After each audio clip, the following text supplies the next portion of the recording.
Assalamualaikum warahmatullahi wabarakatuh. Pada kesempatan kali ini, kami akan melakukan presentasi untuk mata kuliah Kebudayaan Sunda. Kami akan melakukan presentasi dengan topik aransemen ulang nyanyian rakyat Kawih sebagai bentuk pelestarian tradisi lisan budaya Sunda. Sebelumnya, saya akan memperkenalkan anggota-anggota kelompok ini.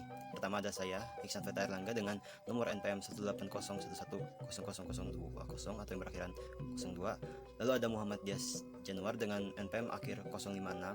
Lalu ada Melinda Wulan Nur Aini dengan nomor akhir NPM 058. Dan ada Muhammad Afiq Mazadi dengan nomor NPM akhir 091. Topik-topik pembahasan yang akan kita bicarakan dalam presentasi kali ini adalah dari definisi, kondisi nyanyian rakyat Kawih Indonesia, kemudian smart C dari solusi smart C-nya, kemudian langkah-langkah solusinya, lalu kendala dan hambatan.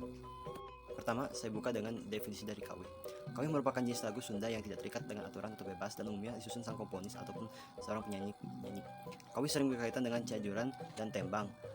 Tapi yang membedakan Kawih dengan cianjuran atau tembang adalah kutukan-kutukan dan ritme yang ada dalam pada Kawih.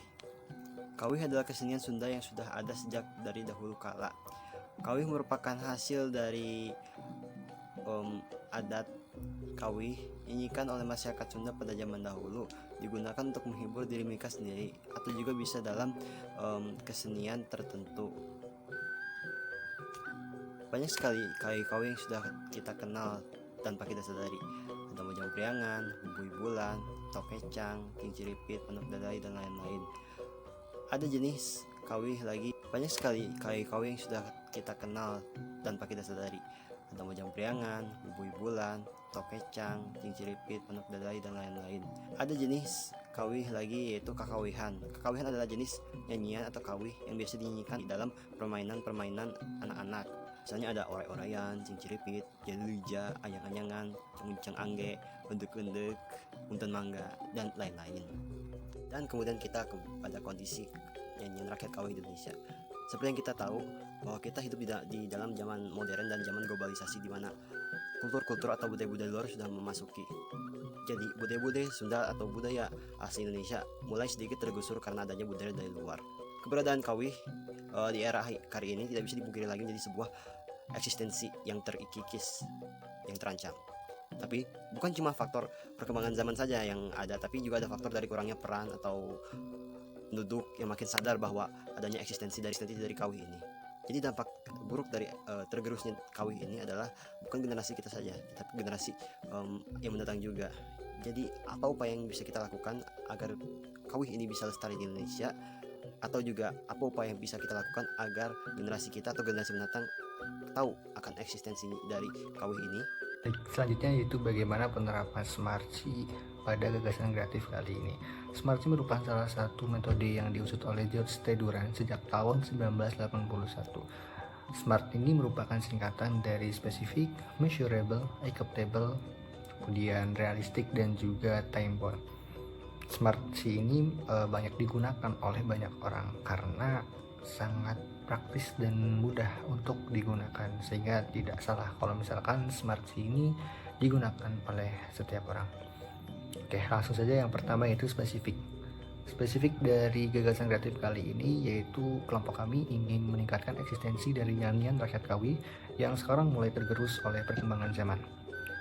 Hal ini dikarenakan oleh beberapa faktor. Yang pertama tadi karena perkembangan zaman, jadi dengan adanya media sosial itu membuat para remaja semakin buta dengan kebudayaan yang dimiliki oleh dirinya sendiri. Selain itu ada juga faktor lingkungan, kemudian faktor-faktor lainnya. Nah, dengan permasalahan-permasalahan tersebut, kelompok kami berinisiatif untuk mengaransemen ulang musik-musik nyanyian rakyat Kawih dengan harapan dapat diterima oleh para kaum remaja dan meningkatnya eksistensi dari nyanyian rakyat Kawih ini. Kemudian yang kedua yaitu measurable atau indikator keberhasilan. Indikator keberhasilan yang ingin kita capai di gagasan kreatif kali ini yaitu terbentuknya suatu video dengan adanya aransemen ulang musik nyanyian rakyat Kawih yang dapat diterima oleh masyarakat dan tentunya digemari oleh masyarakat, khususnya remaja. Kemudian selain itu juga indikator keberhasilan dari gagasan kreatif kali ini yaitu meningkatnya eksistensi nyanyian rakyat Kawih khususnya di daerah Jawa Barat. Yang ketiga yaitu acceptable atau dapat diterima. Dalam merubah suatu aransemen khususnya musik-musik tradisional ini pasti perlu banyak persiapan. Yang pertama yaitu survei kepada masyarakat tentang selera masyarakat tersebut, dan juga bagaimana pendapat mereka tentang perubahan aransemen tersebut. Kemudian yang kedua itu berkomunikasi dengan pakar kebudayaan yang ada di sekitarnya. Ini tentunya sangat penting sekali karena output nantinya itu akan mempengaruhi kebudayaan di tempat sekitar. Yang keempat yaitu realistis.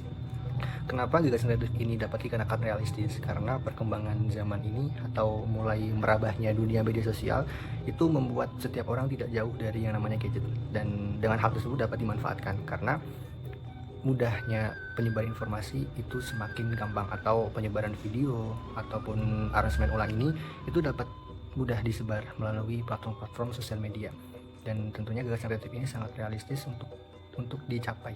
Yang terakhir yaitu time bound atau waktu. Tentunya dalam membuat aransemen ulang tidak membutuhkan waktu yang tidak singkat, butuh proses yang panjang untuk menentukan selera masyarakat khususnya di Jawa Barat. Dan perkiraan dari aransemen ulang ini itu sampai mencapai 2 atau 3 bulan untuk membuat aransemen ulang nyanyian rakyat Kawi. Baik, demikian penerapan Smartsy yang ada di gagasan kreatif kali ini. Harapannya rancangan Smartsy ini dapat diterapkan dan dapat direalisasikan supaya eksistensi dari nyanyian rakyat Kawi dapat kembali tersebar dan dapat dikenal di daerah Jawa Barat, bahkan di Indonesia. Langkah-langkah dan solusi. Pertama, ada pendidikan. Kesenian tradisional, salah satunya Kawi, dapat dimasukkan ke dalam kurikulum pendidikan di Indonesia, bukan hanya menjadi peminatan seperti di dunia perguruan tinggi, tetapi juga menjadi salah satu mata pelajaran wajib di pendidikan formal tingkat menengah maupun dasar. Mengutip Feld dalam Musni tahun 2005, yang menjelaskan bahwa peran pendidikan seni yang multidimensional pada dasarnya dapat mengembangkan kemampuan dasar manusia, seperti fisik, perseptual, intelektual, emosional, sosial, kreativitas, dan estetik. Berdasarkan hal tersebut, berbagai kecerdasan manusia dapat dioptimalisasi melalui pendidikan seni. Seni di setiap tingkat pendidikan dapat membentuk manusia yang mengembangkan kepekaan, estetis, daya cipta, intuitif, imajinatif, inovatif, dan kritis terhadap lingkungannya. Selanjutnya ada komunitas. Eksistensi komunitas seni tidak hanya berfungsi sebagai jembatan untuk mengekspresikan seni saja, tetapi memiliki peran untuk sarana berkumpul pelaku-pelaku seni termasuk Kawi, di mana dalam komunitas tersebut Kawi dapat dilestarikan. Oleh karena itu, dengan peran masyarakat secara langsung maupun tidak dalam mendukung komunitas seni seperti Kawi akan berdampak dalam pelestarian Kawi itu sendiri. Ketiga, ada modernisasi. Dalam perkembangan kesenian, seringkali ditemukan elemen modern yang disisipkan sebagai sarana untuk pendekatan terhadap generasi baru. Hal ini dinilai paling efisien karena pada tahun 2000-an terdapat banyak Kawi yang dikemas menjadi pop Sunda seperti lagu Cinta karya Nano S, lalu ada lagu Kawi Kacapian yang diadopsi menjadi Kawi pop Sunda seperti yang terjadi pada lagu Daling Ding Asih karya Ubun Kubarsah. Ada juga lagu dari Kawi Kliningan yang kemudian diadopsi menjadi Kawi pop Sunda seperti yang terjadi pada lagu Bang Bung Hideng. Ataupun sebaliknya, lagu Ulah Ciri karya Aon yang kita kenal sebagai lagu pop Sunda merupakan salah satu contoh yang diadopsi menjadi Kawi Kliningan. Kendala atau hambatan. 1. Pengembangan sosial. Tiap orang mengetahui beberapa lagu yang mengenalkannya pada sosial lingkungannya, rumah atau sekitarnya, karena di sebagian daerah, terutama Jawa dan Sunda, lagu yang mudah dicerna dan dapat dipahami oleh orang-orang, terutama anak-anak.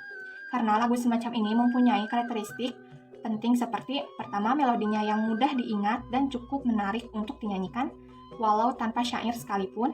Kedua, lagu tersebut mengandung sebuah jawaban respon ritmis tertentu.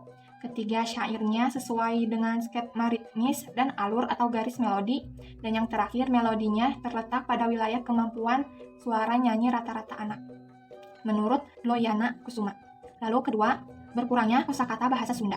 Kegiatan ngawih pupu Sunda dari 10 anak yang diamati mengajukan 10% anak mendapatkan kategori cukup dan 90% anak mendapatkan kategori kurang. Hal ini terlihat dari 50 item pertanyaan yang disajikan hanya satu anak yang berbeda dalam kategori nilai skor yang cukup, sedangkan 9 anak lainnya memperoleh nilai skor dengan kategori kurang. Maka dari itu, adapun hal yang menyebabkan kondisi awal kosakata bahasa Sunda dan bahasa Sunda anak kurang beragam adalah orang tua yang terbiasa berkomunikasi dengan bahasa Indonesia dan mengesampingkan bahasa daerahnya, yaitu bahasa Sunda atau bahasa ibu. Selain itu juga, optimalnya pelaksanaan program Rebo Nyunda. Biasanya program ini hanya dilaksanakan untuk anak TK maupun SD, dengan atribut penggunaan baju kebaya dan pangsi sebagian ciri Rebo Nyunda serta kegiatan silat di hari Rabu, namun pada prosesnya tidak digunakan. Lalu kesimpulan, Kawi merupakan kesenian asli Sunda yang sudah ada sejak dulu sehingga menjadi tradisi lisan. Kawi dan kakawihan dinyanyikan oleh masyarakat Sunda pada zaman dahulu untuk menghibur diri. Kakawihan adalah kawi yang dinyanyikan oleh anak-anak dan dalam permainan seperti ore-oraya, cinciripit, renja, ayang-ayangun, ucang angge, dan lain sebagainya. Eksistensi kawi di era sekarang ini tidak bisa terpungkiri, keberadaannya semakin tergerus. Tidak hanya faktor perkembangan zaman yang membuat musik modern menjamur, namun ada faktor di mana kurangnya peran masyarakat dan menurun kawi yang pada akhirnya berdampak tidak hanya kurangnya generasi yang dapat melestarikan, tetapi juga semakin banyak orang yang tidak mengetahui tentang keberadaan kawi itu sendiri. Sekian presentasi dari kelompok kami untuk mata kuliah kebudayaan Sunda mengenai pelestarian budaya nyanyian rakyat Kawi.